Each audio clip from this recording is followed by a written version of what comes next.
Karnataka most wanted.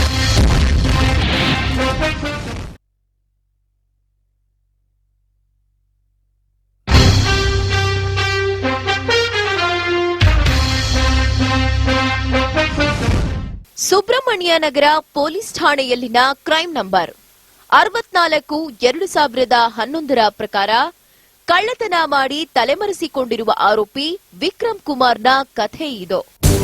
ಪ್ರಥಮ ವರ್ತಮಾನ ವರದಿ.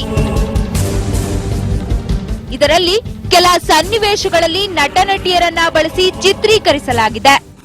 ಅನಿರೀಕ್ಷಿತವಾದ ಈ ಬದುಕಿನಲ್ಲಿ ಯಾವ ಕ್ಷಣದಲ್ಲಿ ಏನ್ ಬೇಕಾದ್ರೂ ಆಗ್ಬೋದು.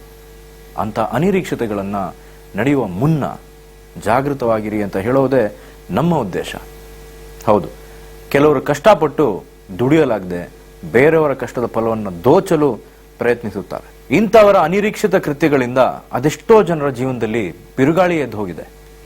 ಹೀಗೆ ಬೇರೆಯವರ ಶ್ರಮದ ಪ್ರತಿಫಲವನ್ನ ಕಸಿಯುತ್ತಿದ್ದ ಖತರ್ನಾಕ್ ವ್ಯಕ್ತಿಯ ಕುರಿತು ಇವತ್ತಿನ ಎಪಿಸೋಡ್ ನೋಡೋಣ. ಇದು ಬೆಂಗಳೂರಿನ ಸುಬ್ರಹ್ಮಣ್ಯ ನಗರ ಪೊಲೀಸ್ ಸ್ಟೇಷನ್. ಇಲ್ಲಿ ಪೊಲೀಸರವರ ಜೊತೆ ಮಾತನಾಡ್ತಿರೋರು ತಾರಾ ಮತ್ತು ಭೀಮಪ್ಪ. ನಿನ್ನೆ ರಾತ್ರಿ 40 ಗ್ರಾಂ ಚಿನ್ನ ಕಳ್ಳತನವಾಗಿದೆ ಎಂದು ಕಂಪ್ಲೇಂಟ್ ಕೊಡ್ತಾ ಇದ್ದಾರೆ. ಏನಾಯ್ತು, ಹೇಗಾಯ್ತು ಎಂದು ಎಸ್ಐರವರು ವಿಚಾರಿಸಿದ್ರು. ಆ ದಂಪತಿಗಳು ಏನಾಯ್ತೆಂದು ವಿವರವಾಗಿ ತಿಳಿಸಿದ್ರು. ಎಸ್ಐರವರು ನಿಮಗೆ ಯಾರ ಮೇಲಾದ್ರೂ ಅನುಮಾನ ಇದೆಯಾ ಎಂದು ಕೇಳ್ತಾರೆ. ಇವತ್ತು ಸಂಜೆ ಒಬ್ಬ 35 ವರ್ಷದ ವ್ಯಕ್ತಿ ಓಡಾಡ್ತಾ ಇದ್ದ, ಬಹುಶಃ ಅವನೇ ಇರಬಹುದು ಎಂದು ಅನ್ಕೊಳ್ತಾರೆ. ಅದೆಲ್ಲ ಕೇಳಿದ ಎಸ್ಐ ತನ್ನ ಬಳಿಯಿದ್ದ ಒಂದು ಫೈಲ್ ಅನ್ನ ತೆಗೆದು ಅದನ್ನ ಪರಿಶೀಲಿಸ್ತಾನೆ.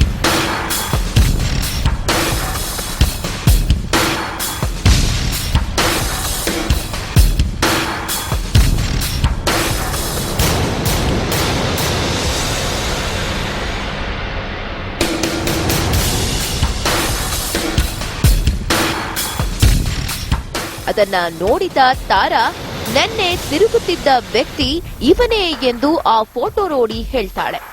ನಂತರ ಎಸ್ಐರವರು ಹೇಳ್ತಾರೆ, ಕನ್ಫರ್ಮ್ ಇವನು ಒಬ್ಬ ಕಳ್ಳ ಎಂದು ಹೇಳ್ತಾರೆ. ಇಷ್ಟಕ್ಕೂ ಆ ಫೋಟೋದಲ್ಲಿರುವ ವ್ಯಕ್ತಿ ಯಾರು, ಇವನ ಕತೆ ಏನು ನೋಡೋಣ ಬನ್ನಿ. ಊಟ, ಬಟ್ಟೆ, ಮನೆ ಇದು ಮನುಷ್ಯನಿಗೆ ಅವಶ್ಯಕತೆಯ ವಸ್ತುಗಳು. ಇದೆಲ್ಲ ಬೇಕೆಂದ್ರೆ ಹಣ ಇರಲೇಬೇಕು. ಆ ಹಣಕ್ಕೋಸ್ಕರ ಒಬ್ರು ಒಂದು ರೀತಿಯಲ್ಲಿ ಸಂಪಾದಿಸ್ತಾರೆ, ಅದಕ್ಕೋಸ್ಕರ ಒಬ್ರು ಒಳ್ಳೆ ದಾರಿ ಹಿಂದೆ ಸಂಪಾದಿಸ್ತಾರೆ, ಮತ್ತೊಬ್ರು ಕೆಟ್ಟ ದಾರಿಯಿಂದ ಸಂಪಾದಿಸ್ತಾರೆ.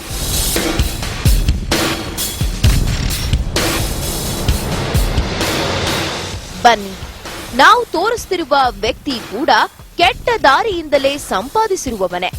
ಆದ್ರೆ ಇವನು ಮಾಡೋದು ಒಂದು ಆಶ್ಚರ್ಯ ಪಡುವಂತಹ ಕೆಲಸ. ಅದೇನಂತ ಹೇಳ್ತೀವಿ, ಬನ್ನಿ ನೋಡೋಣ. ಇದು ಬೆಂಗಳೂರು ನಗರದ ಕೆಂಗೇರಿ ವಲಯ. ಬೆಳಗಿನ ಜಾವ 8 ಗಂಟೆ. ಇವನ ಹೆಸರು ತಿಪ್ಪೇಸ್ವಾಮಿ. ಇವನು ಬೆಳಗ್ಗೆನೆ ಹೋಗಿ ಬಾರ್ಬರ್ ಶಾಪ್ನಲ್ಲಿ ಕಟಿಂಗ್ ಮಾಡಿಸ್ಕೊಳ್ಳೋದಕ್ಕೆ ಹೋಗ್ತಾನೆ. ಬೆಳಗ್ಗೆ ಸಮಯ ಅಂತ ತಾನು ಬಂದ ತನ್ನ ದ್ವಿಚಕ್ರ ವಾಹನವನ್ನ ಹೇಗೋ ನಿರ್ಲಕ್ಷ್ಯದಿಂದ ಪಾರ್ಕ್ ಮಾಡಿ ಬರ್ತಾನೆ. ಇದು ಆ ಕಳ್ಳನಿಗೆ ಸಿಕ್ಕಿದ ಒಂದು ಒಳ್ಳೆಯ ಅವಕಾಶ. ಇದನ್ನೇ ಕಾಯ್ತಿದ್ದ ಅವನು ಏನ್ ಮಾಡ್ತಾನೆ, ಬನ್ನಿ ನೋಡೋಣ.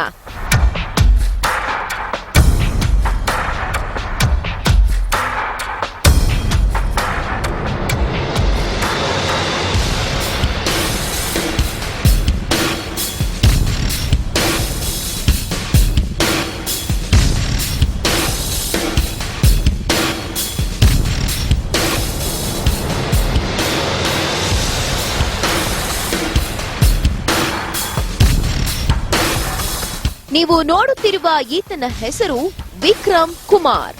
ಇವನು ರಾಜಸ್ಥಾನದ ಪಾಲ್ ಗ್ರಾಮದವನು. ಇವನು ನೋಡೋದಕ್ಕೆ ಮಾತ್ರ ಚೆನ್ನಾಗಿದ್ರು ಮಾಡೋದು ಮಾತ್ರ ಕಳ್ಳತನ. ಇವನು ಏನೇ ಮಾಡಿದ್ರೂ ಸಮಯ ಗಳಿಗೆ ನೋಡ್ಕೊಂಡು ಮಾಡ್ತಾನೆ. ಬರೋ ಅವಕಾಶವನ್ನ ಉಪಯೋಗಿಸಿ ತನ್ನ ಕೈಚಳಕವನ್ನ ತೋರಿಸ್ತಾನೆ. ಅಂದ್ರೆ ಕಳ್ಳತನ ಮಾಡ್ಬಿಡ್ತಾನೆ. ಇವನು ಎಲ್ಲಾ ಕಡೆ ಕಳ್ಳತನ ಮಾಡೋದಿಲ್ಲ. ಯಾವ ಜನ ಯಾಮಾರಿ ಬೇಜವಾಬ್ದಾರಿಯಿಂದ ಇರ್ತಾರೋ ಅಂಥವರ ವಸ್ತುಗಳೇ ಇವನು ಕಳ್ಳತನ ಮಾಡ್ತಾನೆ. ಆದ್ರಿಂದ ಇವನು ಹಣ ಗಳಿಕೆ ಮಾಡ್ಕೊಳ್ತಾನೆ. ವಿಕ್ರಮ್ ಕುಮಾರ್ ಒಬ್ಬ ಬುದ್ಧಿವಂತ ಕಳ್ಳ. ಇವನು ಕಳ್ಳತನ ಮಾಡಲು ಅತಿ ಹೆಚ್ಚು ಕಷ್ಟಪಡೋದಿಲ್ಲ. ತುಂಬಾನೇ ಸಿಂಪಲ್ ಆಗಿ ಕಳ್ಳತನ ಮಾಡ್ತಾನೆ. ಅದು ಹೇಗಂದ್ರೆ ತಾನು ತನ್ನ ಸ್ವಂತ ಮನೆಯಿಂದನೇ ತೆಗೆದುಕೊಂಡು ಹೋಗ್ತಿದ್ದೇನೋ ಅನ್ನೋ ಹಾಗೆ ಕಳ್ಳತನ ಮಾಡ್ತಾನೆ. ಇವನ ಒಡನಾಟ ಹೇಗಿರುತ್ತೆ ಎಂದ್ರೆ ತುಂಬಾನೇ ಸರಳ.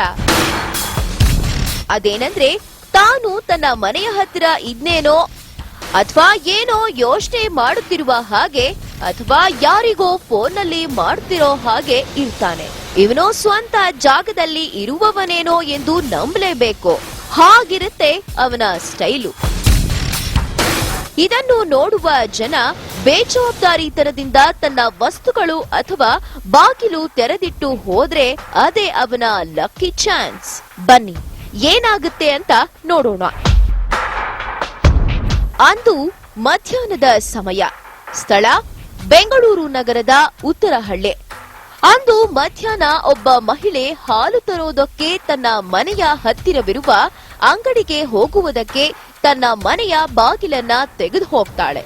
ಇದನ್ನೇ ಅವಕಾಶವಾಗಿ ಉಪಯೋಗಿಸಿಕೊಂಡ ವಿಕ್ರಮ್ ಕುಮಾರ್ ಆಕೆ ಹೋಗಿದ ತಕ್ಷಣ ಮನೆಗೆ ನುಗ್ಗಿ ಕಳ್ಳತನ ಮಾಡ್ಬಿಡ್ತಾನೆ. ನೋಡಿ, ಈಕೆಯ ತಪ್ಪೇನಂದ್ರೆ ಬೇಗ ಬಂದ್ಬಿಡಬಹುದು ಎಂದು ಬಾಗಿಲು ತೆರೆದಿಟ್ಟು ಹೋಗಿರೋದೇ ಈಕೆಯ ತಪ್ಪು. ನೋಡುದ್ರಲ್ಲ, ಇವರ ಬೇಜವಾಬ್ದಾರಿಯಿಂದ ಇವರ ಮನೆಗೆ ಕಳ್ಳತನಕ್ಕೆ ದಾರಿಯಾಯಿತು ಅಷ್ಟೇ. ಸಾಮಾನ್ಯವಾಗಿ ಹಾಲು ತರುವ ನೆಪದಲ್ಲೂ ಅಥವಾ ಮಕ್ಕಳಿಗೆ ಸ್ಕೂಲ್ ಬಸ್ ಹತ್ತಿಸುವ ನೆಪದಲ್ಲೂ ಅಥವಾ ಬೇರೆ ಅಡುಗೆ ಸಾಮಗ್ರಿ ಅಥವಾ ತರಕಾರಿ ತೆಗೆಯುವ ನೆಪದಲ್ಲೂ ಮನೆಯ ಬಾಗಿಲು ಹಾಕದೆ ಬರ್ತಾರೆ. ಅಲ್ಲಿ ಅವರ ಬೇಜವಾಬ್ದಾರಿಯನ್ನ ತೋರಿಸ್ತದೆ. ಇದರಿಂದ ಆಗುವ ಲಾಭ ಈ ವಿಕ್ರಮ್ ಕುಮಾರ್ ಅಂಥವರಿಗೆ. ಇವನು ಸಿಕ್ಕುವ ಅವಕಾಶವನ್ನ ಉಪಯೋಗಿಸಿಕೊಳ್ತಾನೆ. ಇವನು ಮನೆಗೆ ನುಗ್ಗಿ ತನ್ನ ಕಣ್ಣಿಗೆ ಕಾಣುವ ವಸ್ತುಗಳು ಮತ್ತು ಅವನ ಕೈಗೆ ಸಿಗುವ ವಸ್ತುಗಳು ತೆಗೆದುಕೊಂಡು ಹೋಗ್ತಾನೆ. ಅದನ್ನು ತುಂಬಾ ಕಷ್ಟನೇ ಪಡೋದಿಲ್ಲ. ಅವನು ಹೇಗೆ ಕಳ್ಳತನ ಮಾಡ್ತಾನೆ ಅಂದ್ರೆ ತನ್ನ ಮನೆಯ ವಸ್ತು ತೆಗೆದುಕೊಂಡು ಹೋಗ್ತಿದ್ದೇನೋ ಅನ್ನೋ ಹಾಗೆ ಕಳ್ಳತನ ಮಾಡ್ತಾನೆ.